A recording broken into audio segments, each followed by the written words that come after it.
সুপ্রভাত বন্ধুরা, কেমন আছো তোমরা সবাই? আশা করছি সবাই সুস্থ আছো, ভালো আছো। আমার চ্যানেল আইসলো ব্লগসের আরও একটি নতুন ব্লগে তোমাদের অনেক অনেক স্বাগত জানাই। তো এখন বাজছে 7টা, আর সকালবেলা কাজকর্ম করে প্রচণ্ড গরম লাগছিল, তো একবারে স্নান করে চলে এসেছি। আর এই ঘরটা বেশ কিছুদিন হলো কমপ্লিট হয়ে গেছে, আর জিনিসপত্র এলোমেলো হয়ে রয়েছে। তো আজকে ভাবছি একেবারে বিছানাটা রেডি করে রাখবো।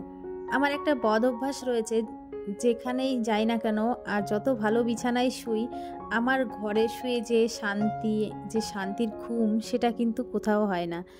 আর এই জন্য না, কোথাও গেলে ভীষণ অসুবিধা হয়। প্রথম 2-1 রাত তো ভালো ঘুম আসতে চায় না, তারপর অবশ্য আস্তে আস্তে ঠিক হয়। আর আজকে আমাদের ঘরের বিছানাটা রেডি করব, দেন এ ঘরটা এমনই পড়ে থাকবে, শুধু একটু পরিষ্কার পরিচ্ছন্ন করে রাখলেই হবে। আর ব্লগগুলোতে আমার ঘর গুছানো তোমাদের দেখাতে পাচ্ছি না, কারণ আমার ঘরগুলো খুবই এলোমেলো হয়ে রয়েছে। এই বিছানাপত্র আর টুকিটাকি জিনিস একটু গোছানো হয়েছে, আসবাবপত্র সব এলোমেলো হয়ে পড়ে আছে, তো ওগুলো একটু ঠিকঠাক করে তারপরে ঘরে নেব। তারপর থেকে তোমরা পুরোপুরি আমার ঘর গোছানোর ভিডিওগুলো দেখতে পাবে। তো যাই হোক, আগের দিন রাতে এই যে বিছানার চাদরটা তুলে রেখেছিলাম, আজকে সকাল সকাল কেচে মেলে দিলাম। আর একটু বেলা করে জামা কাপড় কাচলে না, কড়া রোদে দিই, আর জামা কাপড়ের রঙগুলো একটু ডিসকালার হয়ে যায়। তাই জন্য ভাবলাম সকালবেলায় এই মিষ্টি রোদেই জামা কাপড়গুলো দিয়ে যাই, শুকিয়ে গেলেই তুলে নেব। তারপর বন্ধুরা চলে এসেছি রান্নাঘরে। আর আজও না শোল মাছ রান্না করব। এই টাইমটায় আমাদের এখানে প্রচুর শোল মাছ পাওয়া যায়, তো বেশিরভাগ দিনে এখন শোল মাছ খাওয়া হচ্ছে। এর আগের দিন তোমাদের সাথে আমি শোলের রেসিপি শেয়ার করেছিলাম, তো আজকে আর আম নেই, তো আজকে ভাবছি সাধারণভাবে একটা পাতলা ঝোল রান্না করব, আর সেটা হচ্ছে আলু আর পটল দিয়ে। তো আলু আর পটল দিয়ে এর আগে আমি কোনো দিন শোল মাছ রান্না করিনি, তো ভাবছি আজকে একটু স্বাদ বদল করা যাক। দেখবে একই মাছ একই সবজি দিয়ে রোজ রোজ রান্না করলে খেতে ভালো লাগে না। একটু স্বাদ পাল্টানোর জন্য মাঝে মাঝে ফোড়ন, তারপর মশলা, আবার সবজিটাও যদি একটু পরিবর্তন করে নেওয়া যায়, তাহলে কিন্তু খেতেও স্বাদ লাগে, আবার স্বাদটাও একটু পরিবর্তন হয়। এদিকে দেখো, পটলটা ভাজতে ভাজতে তেলটা পুড়ে এসেছিল, তো তেলটা আবার পরিবর্তন করে নতুন তেল দিয়ে আলুগুলো ভেজে তুলে নিলাম। আসলে কাঠের জ্বালানিতে রান্না করার সময় ভিডিও করা একটু কষ্টেরই হয়ে যায়, আর তার জন্যই দেখো তেলটা পুড়ে গিয়েছিল। আর এখানে আমি আবার তেল পরিবর্তন করে দিয়ে দিলাম জিরে, তেজপাতা আর কিছু আদা। তো আদাটার কাঁচা গন্ধ যাওয়া পর্যন্ত একটু নাড়াচাড়া করে নিলাম। এখন দিয়ে দিচ্ছি কাঁচা পাকা লঙ্কা বাটা আর জিরে বাটা। তো জিরে বাটাটা দেওয়ার পরে একটু হলুদ দিলাম, আর কিছুক্ষণ কষিয়ে নিয়ে তারপরে দিয়ে দেব আগে থেকে ভেজে রাখা পটল আর আলু। এটা আর একটু কিছুক্ষণ নাড়াচাড়া করব, তারপর পরিমাণ মতো জল দিয়ে দিচ্ছি। আর জলটা পরিমাণ মতোই দিলাম, বেশি ঝোল করব না। এখন দিয়ে দিচ্ছি পরিমাণ মতো লবণ, আর তারপর ঝোলটা ফুটে এসেছিল, দিয়ে দিলাম আগে থেকে ভেজে রাখা মাছ। আর মাছটা দিয়ে আরও বেশ কিছুক্ষণ ফুটিয়ে নেব। তারপর দিয়ে দেব জিরে বাটা, যেটা আমি জলে ভিজিয়ে রেখেছিলাম, আর নামানোর আগ দিয়ে দিচ্ছি গরম মশলা। তো আমার শোল মাছ রান্না হয়ে গেছে। আর এইভাবে রান্না করে খেয়ে দেখো বন্ধুরা, খেতে কিন্তু মন্দ লাগে না। আজকে সকালে রান্না করেছি শোল মাছ, মুসুরির ডাল, উচ্ছে ভাজা আর আলু সিদ্ধ। আগের দিন বাজার থেকে কতগুলো ডাল নিয়ে এসে রেখেছে, তো আমি যখনই এরকম বাজার থেকে অনেক ডাল নিয়ে আসে, আমি একেবারে রোদ দিয়ে তারপর কৌটো ভরে রেখে দিই। আর ডাল দেখবে অনেক সময় গলতে চায় না, তখনও যদি ভালো করে একটা রোদ দিয়ে তারপর রান্না করা যায়, তাহলে কিন্তু সহজেই ডাল গলে যায়। আর দেখো এখানে ডালগুলো রোদে দেওয়ার পর কত সুন্দর লাগছে দেখতে। আমার সকালের কাজকর্ম মোটামুটি শেষ, খাওয়া দাওয়া হয়ে গেছে। এখন এসেছি ঘর গোছাতে। আর ঘরটা দেখালাম সকালবেলা ভীষণ এলোমেলো হয়েছিল, আর এখন দেখো ঘরটা গোছাবো। তো দেখি একা একা চেষ্টা করি।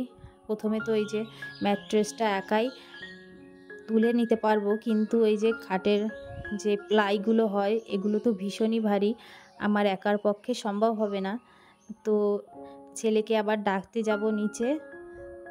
আর দেখো আমি ঘেমে গেছি। তো ছেলে এসেছিল আর প্লাইগুলো তুলে দিয়ে গেছে এসে। আর এখন আমি খাটটা রেডি করব। কিন্তু তার আগে কিছু গুরুত্বপূর্ণ কাজ করে নেব। তোমরা দেখতে পাচ্ছ এই যে প্লাইয়ের মাথায় আবার খাটের কোনায় কোনায় অনেক ফাঁকা জায়গা থাকে, যেখান দিয়ে কিন্তু বক্সের মধ্যে অনেক ধুলো ঢুকে যায়।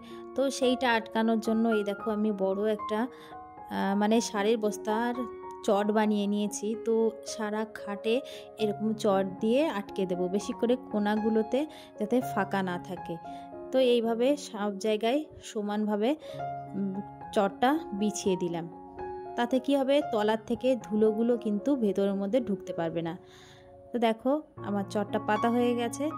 এখন আমি প্রয়োজনীয় জিনিস যেগুলো সেগুলো বক্সের যে দরজা তার কাছে রাখবো, আর অপ্রয়োজনীয় জিনিস একদম দূরে রেখে দেবো। তো অপ্রয়োজনীয় জিনিস বলতে আমার কিছু কাঁথা রয়েছে, তা একদম আমি দরজার থেকে দূরে রেখে দিচ্ছি। আর যেগুলো প্রয়োজনীয় জিনিস, যেমন বক্সের মধ্যে আমি কম্বল তারপর লেপ রেখে দিই, তো শীতকালে আবার বের করতে হবে, সেই জন্য দরজার মুখের কাছে রেখে দিলাম। আর এখানে আমার কিছু রয়েছে রান্নাঘরের জিনিসপত্র, এগুলো আমার কাছে সব ডবল ডবল রয়েছে, তো এগুলো এখন কাজে লাগবে না, সেই জন্য একদম দূরে রেখে দিচ্ছি। আর ছেলের কিছু খেলনাপত্রও আছে, সেগুলো আমি একদম খাটের দরজা থেকে দূরে রেখে দেব। আর বন্ধুরা, তোমাদের কাছে চট না থাকলে তোমরা পুরনো বিছানার চাদর ব্যবহার করতে পারো। এখানে যা যা খাটের বক্সের মধ্যে রাখার ছিল আমি রেখে দিয়েছি। আর এইখানে না একটু চট কম পড়েছিল, তো ওটা আমি পরে কাপড় দিয়ে আটকে দিয়েছিলাম। আর এই দেখো এই অপ্রয়োজনীয় জিনিসগুলো কিন্তু বার করে দিয়েছি। আর আমরা বেশিরভাগ সময় খাটের মধ্যে প্রয়োজনীয় জিনিসের সাথে সাথে অপ্রয়োজনীয় জিনিসও রেখে দিই, তাতে খাটের বক্সটা আস্তে আস্তে ভর্তি হয়ে আসে আর প্রয়োজনীয় জিনিস রাখার জায়গাও কিন্তু থাকে না। তো আমার খাটটাও এভাবে ভর্তি হয়ে গেছিলো, তো আমি যেহেতু খাটটা খুলেছিলাম তাই এই যে অপ্রয়োজনীয় জিনিস সব বার করে দিলাম। আর এখন দেখো নিম পাতার পুটুলি বানিয়ে নিচ্ছি। তো আগের থেকে আমি নিম পাতাগুলো ভালো করে রোদ দিয়ে শুকিয়ে নিয়েছিলাম, আর এরকম কতগুলো পোটলা বেঁধে নিয়েছি। তো এইগুলো আমি এখন খাটের কোনায় কোনায় দিয়ে দিচ্ছি। এই নিম পাতাটা কিন্তু অনেক দিন পর্যন্ত পোকামাকড় দূর করার ক্ষমতা রাখে।